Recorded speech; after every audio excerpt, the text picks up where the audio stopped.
Hi there, my name is Tony, and today I'm going to be going over a definitive guide on how to make Pico de Gallo. It's a traditionally Mexican food dish that can be served on the side or on top of tacos or something like that. Really good for if you're hosting parties. This is, again, like I said, a definitive guide. So hopefully by the end of this, even if you know absolutely nothing about cooking, nothing about preparing food, you should be able to have something that you can contribute to party or whatever you're going to do. So the first thing you want to do is gather all your utilities. I'm going to go over what you're going to be using really quick right here. Right here we have a pretty long knife. I'm using this in lieu of a tomato knife, which are generally going to kind of look like this. They're going to have the serrated edges, and that's really good for like the fleshy tomatoes. It kind of cuts through the skin without it breaking and mushing too much. I'm using this because it's just the sharpest knife we have, and I want you to be able to see how to cut stuff with it. Another knife you're going to want is just your typical 12-inch chef's knife. And if you have it, which most knife sets come with it, is a steel, which is just to sharpen your blade. Helps a lot with just keeping your knife up to date and good. Last thing is your cutting board. I got a bamboo cutting board right here that I got from Ross for like maybe $12. I like the bamboo ones because they're not super expensive and they're really good for extending the lifetime of your knives. First little thing that we can do to make this a little bit easier is you can take a damp rag, doesn't have to be sopping wet, just like damp, and you can put it under your cutting board. That's going to make it so when you're cutting and prepping everything on it, it's going to not move around as much. So the first thing you want to do is choosing your tomatoes. Tomatoes are going to be the base of your dish. I chose Roma tomatoes. I like them because there's a good balance of sizability and flavor. Sometimes if you get too big of tomatoes, they will be easy to prep, but not have a lot of flavors. Or if you have too small of tomatoes, like cherry tomatoes, they'll have a lot of tomato flavor, but then you're going to spend all day cutting these tiny tomatoes. Roma tomatoes are a really good place to start, especially because they're available pretty much year-round wherever you are. So the first thing we're going to do is cut the tomatoes, and we're going for a medium dice here, which means that your medium dice is more or less just like 1/4 inch cubes. So we're going to start off by cutting off the top right here where you're going to see the stem. Here's the bottom, you can see the stem right there. So once you've cut off the top of it, I usually like to go in slices. You'll notice that while I'm cutting these, I'm cutting it to the desired length that I'm going to be wanting it, but I'm also keeping my hand in this claw. You'll see that very frequently in cutting. It's just to protect all your fingers. And so from there, you can either take 1 or 2, however comfortable you are. Start cutting them in lines, turn it around, and cut it again. And so at the end of it, you should have, like I said, about 1/4 inch to 1/2 inch, maybe a centimeter dice, and that's what you're going to be going for as far as your tomatoes go. Okay, step 4 is choosing your onions. That's going to be the second component to this dish. I usually opt for a white onion. Sometimes you'll see in Pico de Gallo a red onion. The general idea is that you want to use like a white or a red onion to really bring a lot of like pop and flavor to your dish. Since you're going to be eating it raw, not a lot of it's going to be cooked out, and so you want to get that really like fresh, tangy flavor from these onions. I personally like white onions better because I just like the contrast better. I think it looks really good, and I've grown accustomed to the taste. But the best part about all this dish is that you can substitute anything you'd like. This is just a guideline. So step 4 is going to be cutting these onions. Cutting onions in a dice is a very specific cut to do. It can be difficult, but if you know how to do it, it's actually fairly easy. So I'm going to show you how to do that really quick.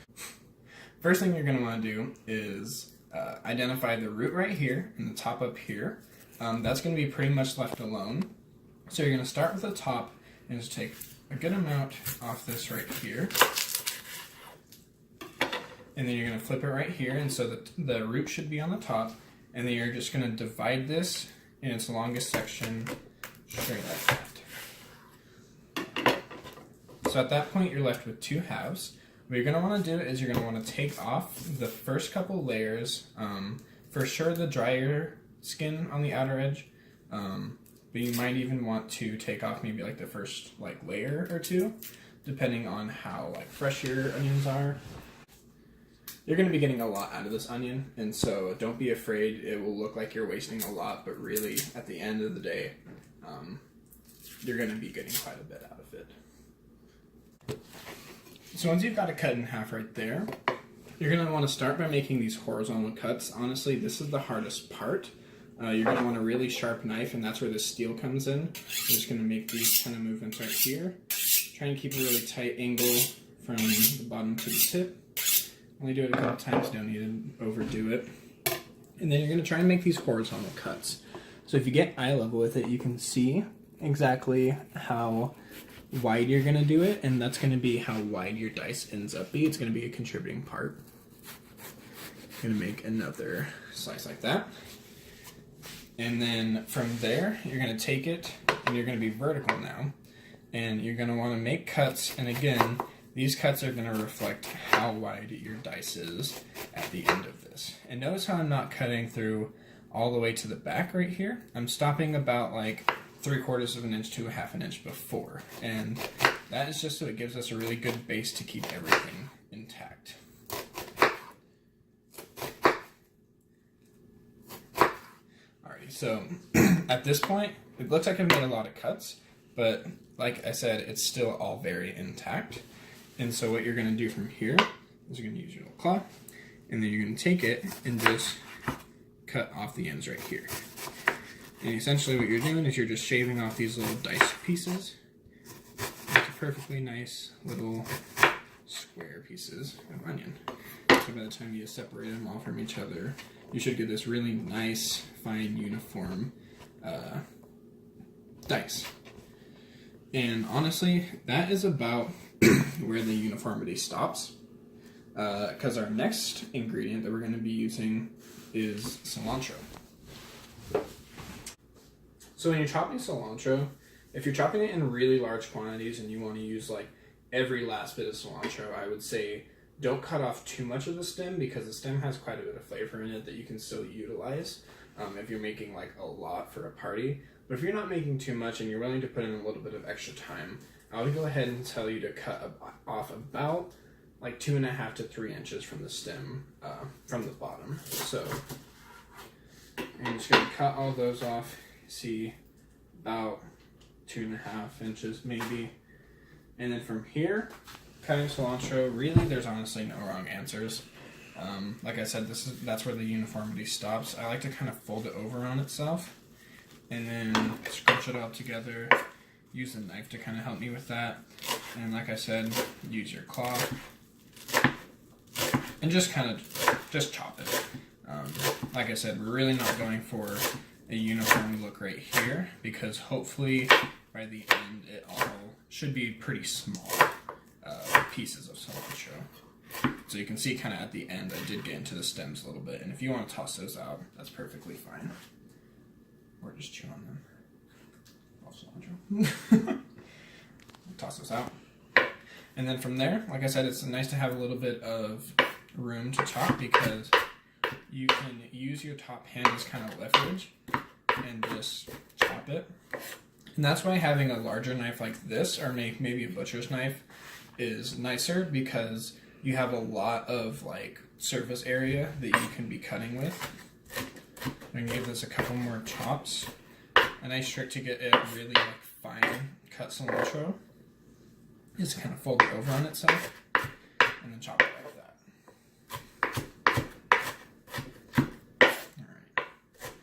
Alright. You want to get the most juice that you can out of just the one line. So you're going to start almost like you're kneading dough or something, and just roll the lime out. And again, it's good to have like a good amount of leverage on this. Notice I'm kind of high up above it. It's good to get a lot of leverage. So yeah. So once you've rolled out your lime, you'll notice that it gives a lot more squish to it now. You can actually say I can squish it. And that's a good time that you can cut it. I usually just like to cut it however it's easiest for you to squeeze it. I cut it horizontally, not from the top to bottom, just around it like this. There you halves and you can start squeezing. We'll show that in a minute though. Step number 8, if you're keeping track, is choosing your salt. Now, your salt, you may not think that that's something that you're really too concerned about. You just pull out whatever salt is in your cupboard. I usually like to go for like a coarser like sea salt rather than like a fine like iodized salt. One, iodized salt's just like not that great for you, and the sea salt's going to give you a lot better flavor. And I usually like to get coarser because if it's too fine, the tomatoes have a lot of juice in them and it'll absorb all that salt, and so it won't be as, it'll absorb all that salt, and so you're going to get saltiness in weird places rather than just a uniformity with the salt throughout the actual dish itself. Right, and step number 9 is just honestly adding whatever else you want to it. And a really popular option is avocado. Some people traditionally use jalapenos, sometimes in place of cilantro. Fun fact, that's why it's called salsa bandera in some places, because it's the bandera is the flag of Mexico, and it's got all 3 of the Mexico colors, whether you use cilantro or jalapenos. You can add jalapenos, you can add avocados, and you can also add shrimp, and that would be just ceviche at that point. But really, honestly, it's up to you.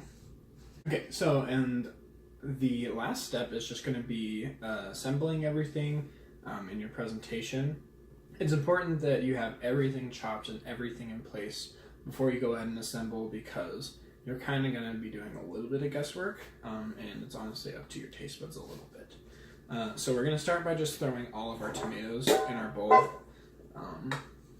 Like I said, tomatoes are the base. I usually go off of how many tomatoes I have. You will inevitably maybe have a little bit too much of something.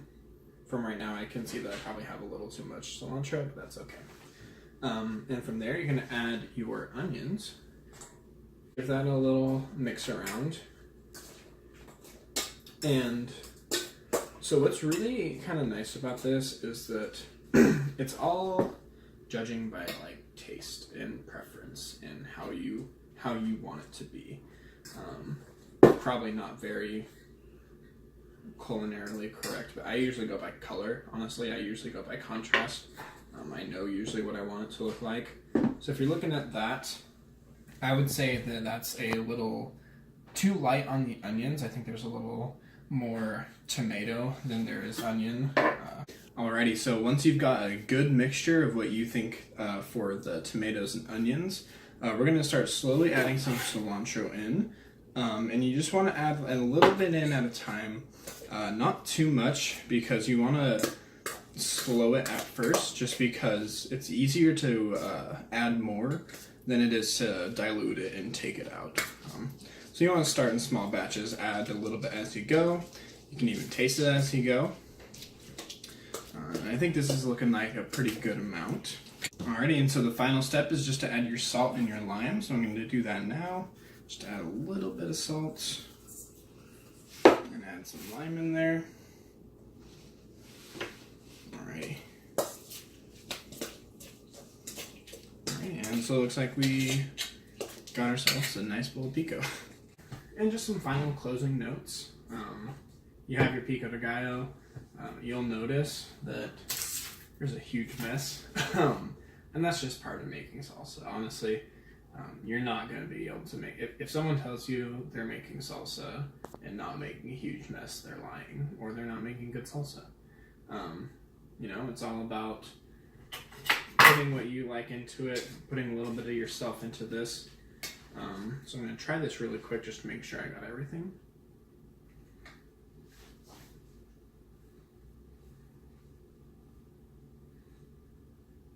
It's good. It's a little bit salty. It's a little salty. So I'm going to add a little bit more lime just to kind of counteract that. The sourness kind of counteracts it. In theory, I could add a little bit more tomato too. I have one over here. I could add that in there to kind of lessen the salt.